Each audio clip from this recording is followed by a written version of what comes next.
So something that I've kind of learned over the years is that quite often the state of my environment has a direct impact on the state of my brain, of my mind. Those things are very much correlated in terms of my mental health being impacted by my physical environment around me. In this video, I'm going to be kind of taking you on a tour of the current state of my home, which feels like a mess and feels chaotic and impacts my brain, makes me feel a little bit despondent, makes my brain feel chaotic. And I'm going to kind of bring you along with me on my process of cleaning it and getting it to a better state so that hopefully my mental health will be reflected more positively as well. I'm going to talk about some of the tips and tricks that I use to be able to clean my house, because I know that that's something that people who are struggling with their mental health really struggle with, myself included. But I've kind of come to learn really the importance of doing so and how big of an impact in terms of a self-care strategy cleaning up your environment can have on your mental health. Okay, so welcome to my messy home. This is the front entrance, and it is often characterized by lots of shoes, just never really getting put away.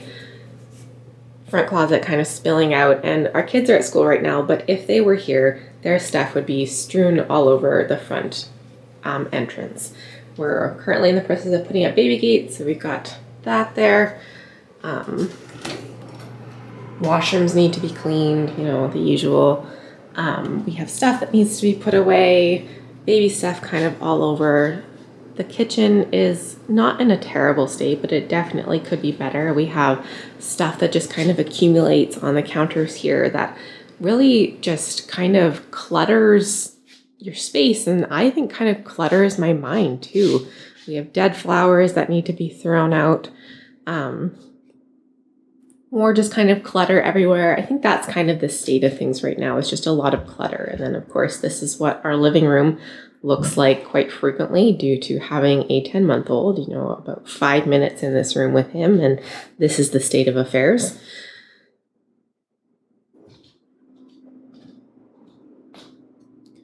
We have laundry along the stairs, my daughter's hairbrush.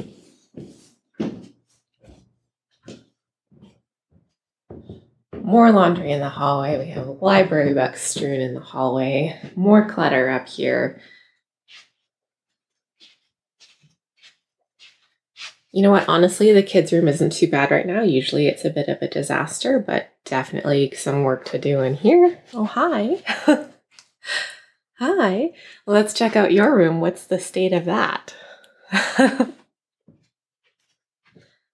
Not bad, but still some clutter around. And I think that just really kind of is a little bit stressful to be around in terms of an environment. And so we are going to be working on decluttering, tidying up, and then doing more of a clean of the house too. So this is our room, and I've talked about this corner before in past videos. This is my corner of shame. It often looks like this because I am very, very bad at keeping up with laundry. That's just kind of one of my realities. Oh, there's diapers on the floor. They're clean, don't worry, but still, closet is a mess. This is our upstairs washroom, which we share with kids. So, there's toothpaste on the counter. They've been here for like 2 days this week, and it's already all over my stuff on the counter, so I'm not innocent either. Walking around and taking you through my messy home, I want to acknowledge that, this is not what my home looked like when I was living on my own and really, really struggling with my mental health. So if your home is... So you're saying it was worse? It was way worse. It was way, way, way worse. And I understand that, the worse it gets, the messier it gets, the harder it can be to muster up the motivation to take action on it. And the more daunting and overwhelming the task seems. But, I'm going to be providing some tips and tricks to hopefully get you going on that and to kind of trick yourself into taking better care of your environment. And so our home isn't currently a complete disaster. It kind of feels like it relative to the standard that we want it to be at, but it's not a complete disaster because we've really prioritized taking care of it and cleaning up a top priority in terms of being a self-care strategy to keep up and look after our mental health. Is that right? Say, I make messes all the time. Okay, so I fully acknowledge that this is a really hard thing to get into, the habitual routine of doing, tidying up and cleaning your living space. And I understand that it can be a very daunting and overwhelming task, but I'm going to provide some tips that will hopefully help to break it down a little bit more and have some, guidance about how to get going on it, because ultimately I really do believe that tidying your space and taking care of it and cleaning the space that you are in for the most part of your life does wonders for your mental health and your headspace. All right, so first things first, motivation. I suppose telling yourself, first of all, that it's going to ameliorate your mental health is part of the motivation. But what I do for myself is I provide incentives and also structure and routine. Rob and I have allocated Wednesday mornings as the time that we take to completely tidy and completely clean our house. One of us takes the main floor, one of us takes the upstairs with a bit of overlap, but basically that's how it breaks down. And we just put our heads down and get it done every Wednesday morning. And having that kind of built-in schedule of this is something that I have committed to do every week has really helped. A lot of times I wake up Wednesday morning and I'm like, yeah, I don't want to do that. And I think if it wasn't, specifically set out as something that we've committed to doing, we just wouldn't, because that's a lot easier to do. Making a commitment to yourself about when you're going to tackle this is really helpful. And the other part of that is providing incentives. What we do is we clean Wednesday morning and then we allow ourselves a treat lunch after that. So we order in, you skip the dishes, you can use whatever it is that's in your area, but we order in food for lunch, and that's kind of our reward. That's kind of something to look forward to and something to kind of provide incentive to accomplish the task you're setting out to accomplish. In terms of actually getting started, so it's kind of easier to start with breaking it up into pieces. So first of all, you're going to tidy, and you can focus on one room at a time. So I started with my laundry upstairs because that is the hardest thing for me to get motivated to do. So I just kind of tried to knock that off the list as soon as possible.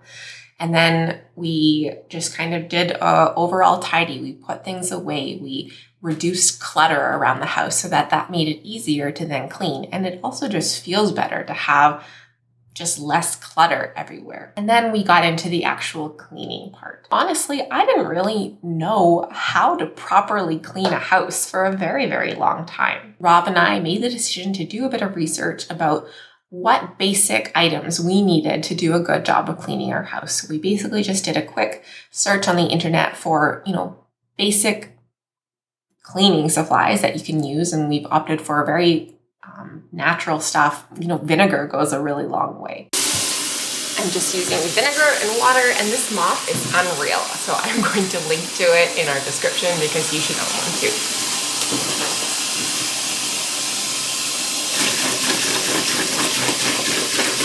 Doing a quick search about what it is that you need, and then going out and getting just a few basic items that you need to do a good job of cleaning your house. And then the main things that we try to hit every week are definitely bathrooms. We try to clean all of our surfaces.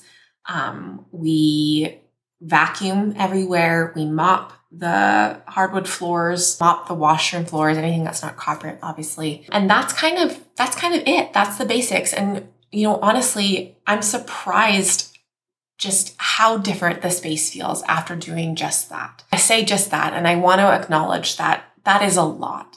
It is a lot to take on all of that. And so maybe it would help, especially when you're first getting into building the routine, to kind of break up the tasks a little bit throughout several days or throughout several periods of effort. Just trying to break it down for yourself to create the easiest path forward to accomplish this goal as possible. So acknowledging that it is a really hard thing to get going on, but once you do get going on it, it's become a lot easier to keep up when we're doing it regularly every single week. Some extra tips are, it helps me to get going for the day and get motivated and whatnot to accomplish goals I've set out to accomplish if I shower and get ready first. And so that might be a little counterintuitive to some people. They might be like, well, I'm going to get dirty if I'm cleaning the house, and so I'll shower after and just feel great. That's cool too. Whatever works for you. It works for me to get showered, get clean, get ready for the day, put on some comfy clothes, and then, take it on. And some other tips for helping to make it a little bit more enjoyable are I really like to play music while I'm doing it. And I will kind of dance and sing along to the music and get into the zone, of cleaning. And it becomes kind of this like therapeutic flow state that you get into. Other things you could do are listen to an audiobook or something along those lines, just to make it more enjoyable and feel like you're, doing more with your time. All right, so thank you for coming along on that journey with me to clean my house and to improve my mental headspace. So now I guess I will take you on a tour of the finished product. Okay, so starting off our clean home tour. There's still shoes, and that's okay, but it's a little bit better. Hey, Rob. Good work cleaning the house. You too. Yeah, thanks. Okay, moving on. Nice clean bathroom, which doesn't really look that different from when we started, but that's okay. It's clean, I promise. The kitchen is far more decluttered, and you can't smell it, obviously, because this is video, but it smells so fresh and clean in here, and I can't tell you, how good that feels to walk into a space that not only looks tidy like this, but it smells fresh and it smells clean, and it's like it seems like a place that I want to spend time. And it, I mentioned before that having clutter and having a messy home really kind of translates into that kind of headspace, and it's hard to have motivation to look after yourself if the space around you is kind of messy and discombobulated, and it's hard, and it's definitely something that my mental health reflects the kind of space that I'm inhabiting. So cleaning up like this is a really good way to take care of myself. There's still a pile of junk on the stairs, and that's okay.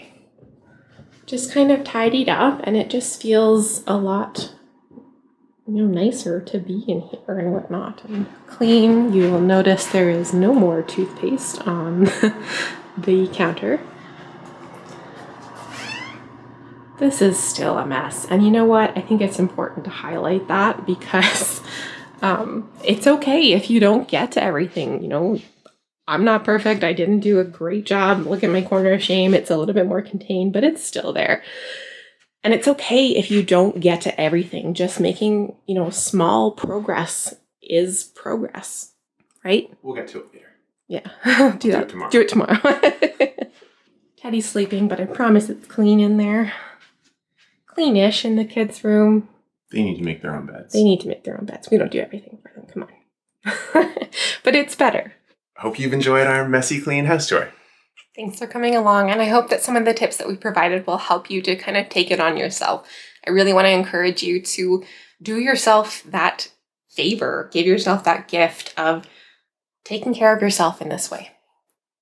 Bye. Bye. Wishing you and your loved ones good health. Bye.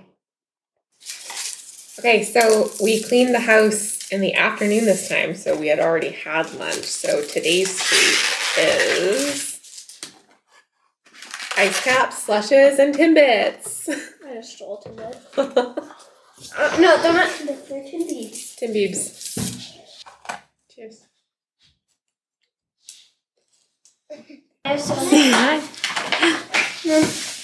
I sorted them by size.